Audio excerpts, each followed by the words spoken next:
mejor mis hijos sí, ¿no? Y esa es la esperanza que me queda.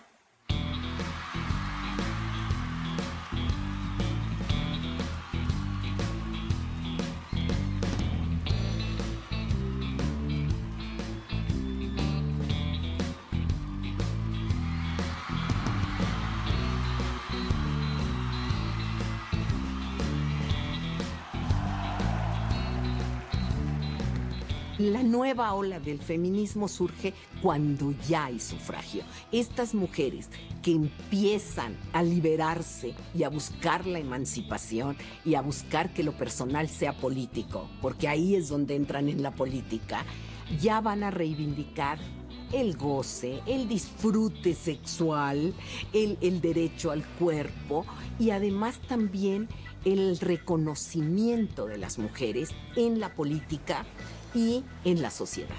Entonces ya el sufragio viene dado. Y vamos a ver que ser mujer entonces en la política, bueno, va a ser entrar con el cuerpo. Porque las mujeres vamos con el cuerpo por a todos lados y eso es lo que nos hace la diferencia con los hombres. Yo no digo que los hombres no lleven el cuerpo puesto, pero no hay maternidad, no hay hijos, no hay deber ser. Entonces, esto sí va a obstaculizar en algo la política. Ser feminista en la política es escandaloso, a los hombres les molesta mucho. Entonces, acatan las reglas. Y al acatar las reglas no hay cambios para las mujeres. Y cuando se trata de discutir cambios, ellas no son tan, no levantan el puño tanto.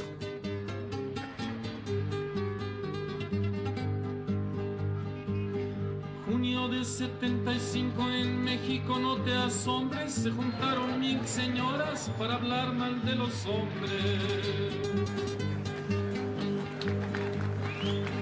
Fue conferencia mundial tal como debe de ser, del año internacional que celebra la mujer. Vinieron de todo el mundo y proclamaron que es gacho que haya mujeres sin rumbo que sigan queriendo al macho.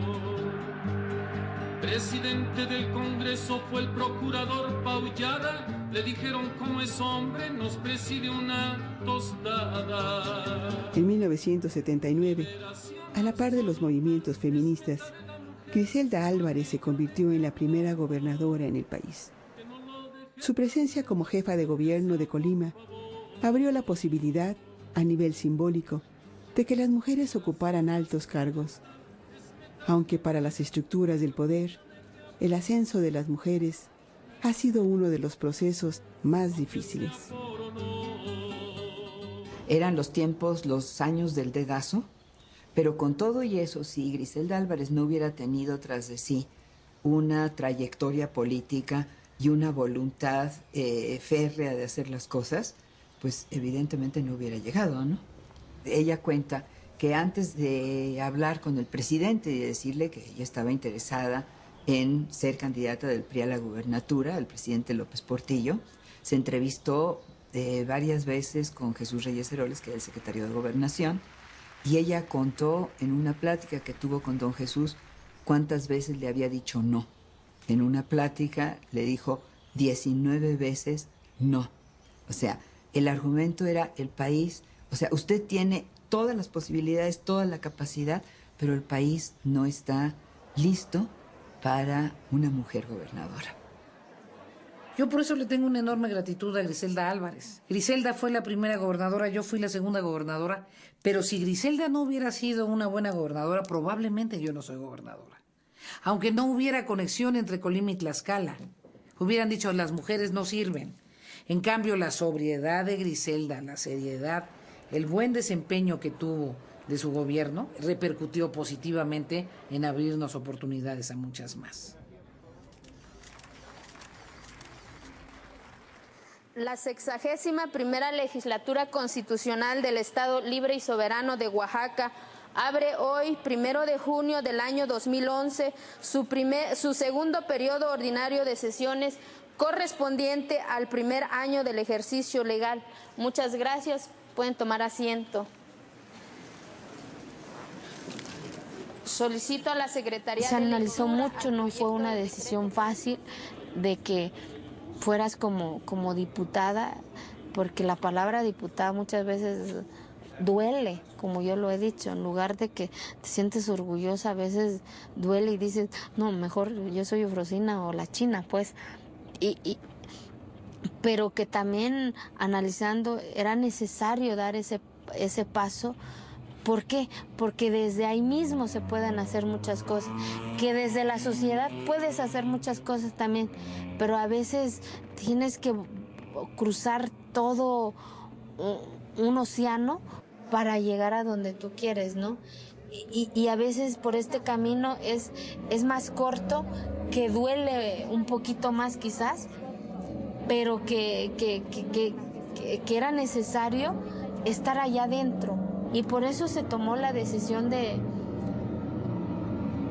arriesgar y de decir, va, y asumo también el costo que esto significa, bueno o malo, lo asumo, porque hoy por hoy es lo que me toca hacer.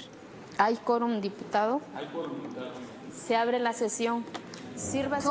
¿Cómo fue que llegué a la presidencia? Pues a veces el destino y Dios te ponen cosas que no están en tus planes. Y no me arrepiento, no me arrepiento de haber dicho sí, va, hasta quizás de no saber utilizar el capote para poder torear el toro, ¿no? Va, porque eso me ha enseñado la vida también, desde que salí de mi tierra para poder luchar por mi libertad, desde que me atreví a decir, va, también quiero ser candidata a la presidencia del pueblo, y también conocer de que no había una lista de mujeres en el pueblo, de que tú no podías votar. Yo como que mi vida me ha marcado de romper las reglas de ese uso y costumbre, ¿no? De que pues, Eufrosina es Eufrosina y no es hija de algún político o de algún funcionario o de algún apellido de abolengo, ¿no? En Oaxaca, sino que pues, yo soy hija del señor Domingo, de la señora Guadalupe, que está allá en la montaña, ¿no? ¿Y quién los conoce? Pues allá. Entonces, las circunstancias se dieron, yo me arriesgué y di ese paso, que vuelvo a repetir, los primeros días fueron muy dolorosos, en donde psicológicamente hasta empiezas a dudar de tu capacidad de decir, a lo mejor lo que dicen es cierto, ¿no? A lo mejor no es cierto que no soy capaz para esto. Hay una propuesta, sí se puede decir que todavía no está el dictamen. Bueno. Sí, pero no puede cerrar la sesión y abrir una extraordinaria. No puede cerrar la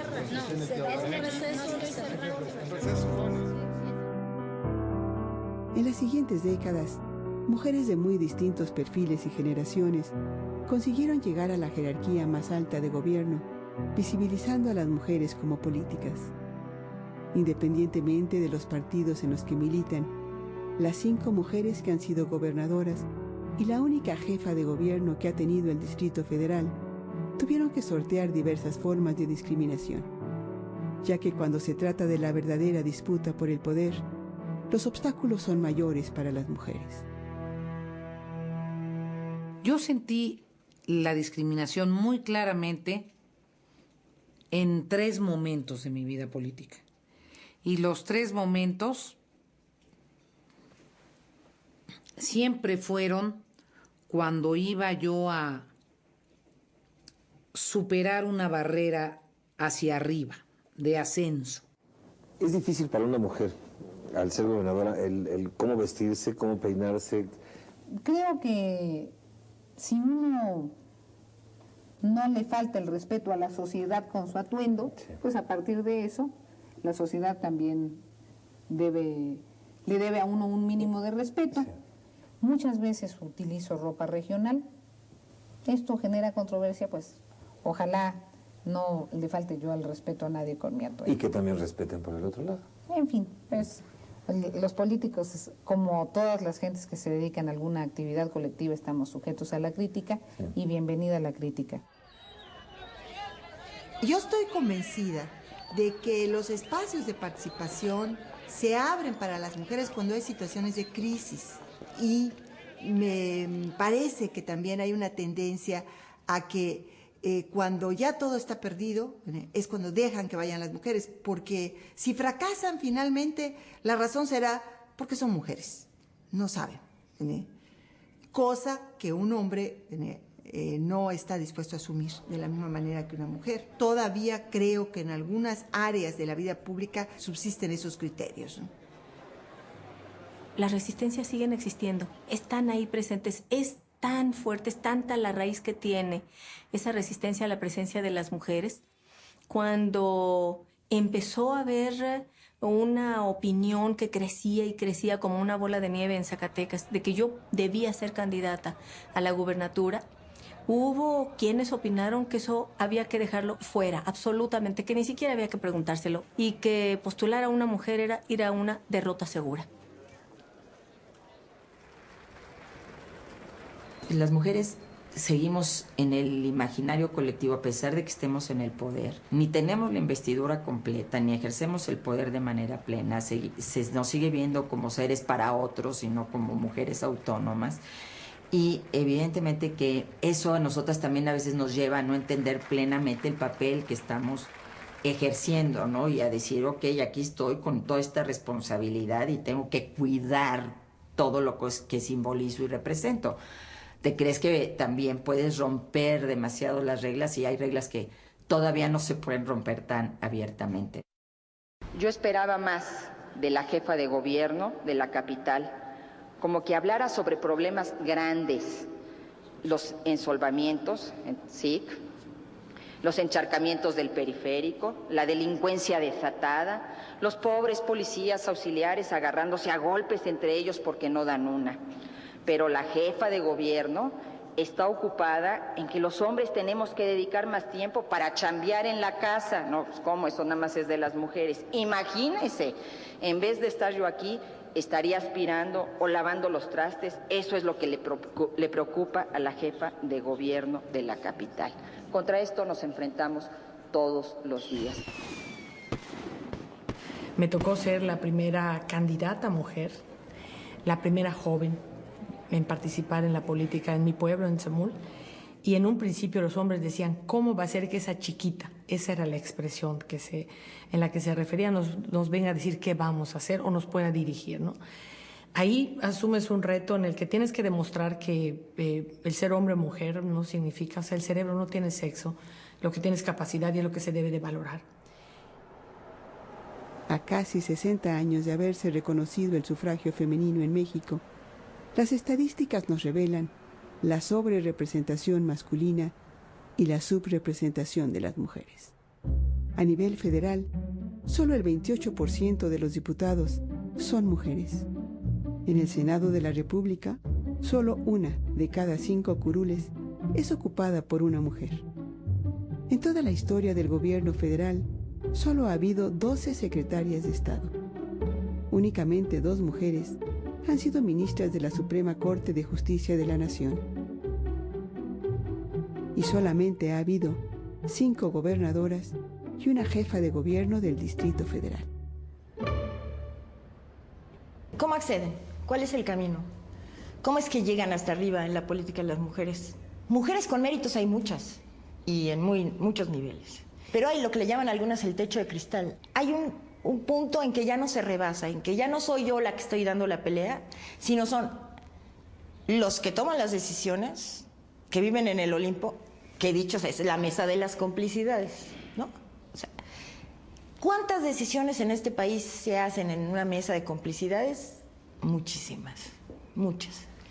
Y en esas mesas de complicidades nosotras no tenemos acceso. Porque no nos invitan y porque si nos invitan no nos conviene ir. Y al final estas gobernadoras, aunque tienen, no quiero decir que no tuvieran todo el mérito para llegar donde llegaron, pero las escogieron porque en esa mesa del Olimpo, donde están haciendo las complicidades, dijeron, bueno, hay que dejar pasar a fulana. Nos vamos a ver bien. Y yo creo que esto se debe al peso de la tradición donde la política se sigue viendo como un espacio masculino por excelencia, donde los acuerdos políticos más relevantes se toman en ambientes de cantina o casi. Y las mujeres no han llegado a participar, digamos, con plenos derechos y con plena legitimidad en estas decisiones, si bien los avances son muy importantes tanto en las élites políticas como en los movimientos sociales más amplios.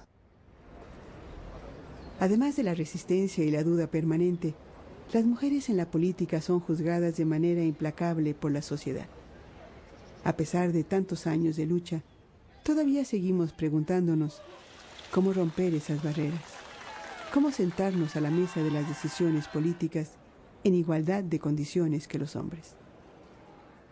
Cuerpo de mujer no significa pensamiento de mujer. Cuerpo de mujer en el poder, a veces lo único que hace es reproducir las prácticas negativas. Lo que se requiere es una enorme concientización. ¿Cuál es la debilidad de las mujeres que participan en la política? Que les cuesta mucho trabajo ayudarse entre sí.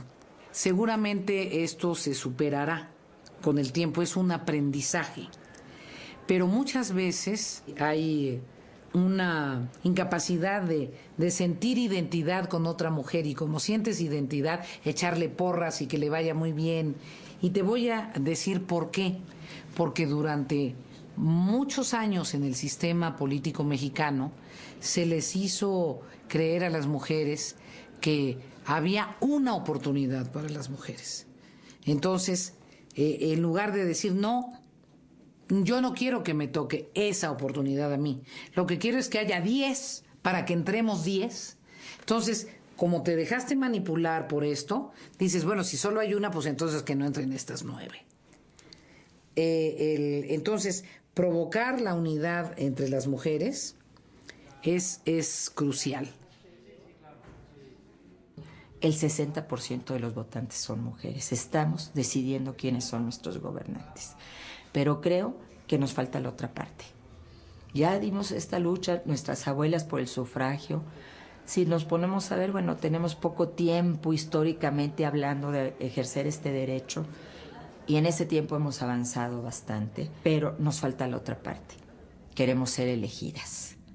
Ya no solo queremos votar, queremos ser las que estén tomando las decisiones, y queremos hacerlo en condiciones de igualdad. Entonces, es muy importante esta alianza entre mujeres, esta unidad, este apoyo, entender que cada una de nosotras que avance es que estamos avanzando todas.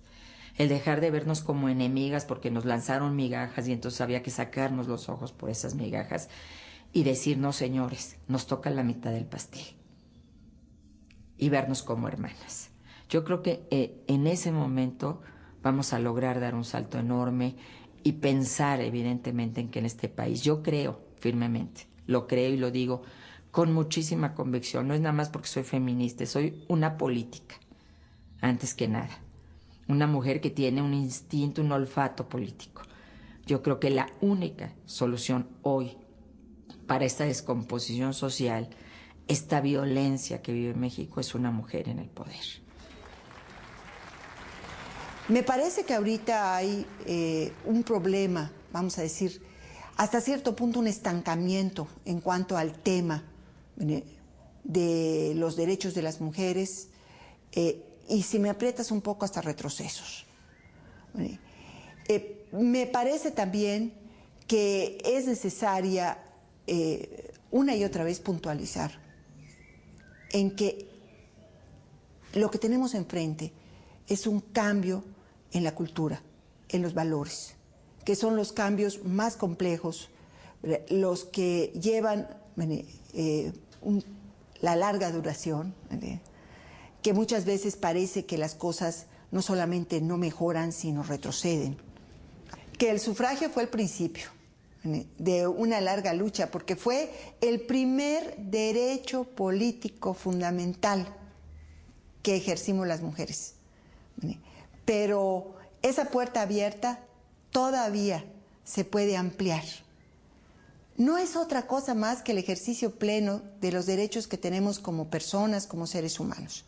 Y donde hay un obstáculo para ese ejercicio pleno, tiene que haber una acción para combatirlo, para eliminarlo, para acabarlo.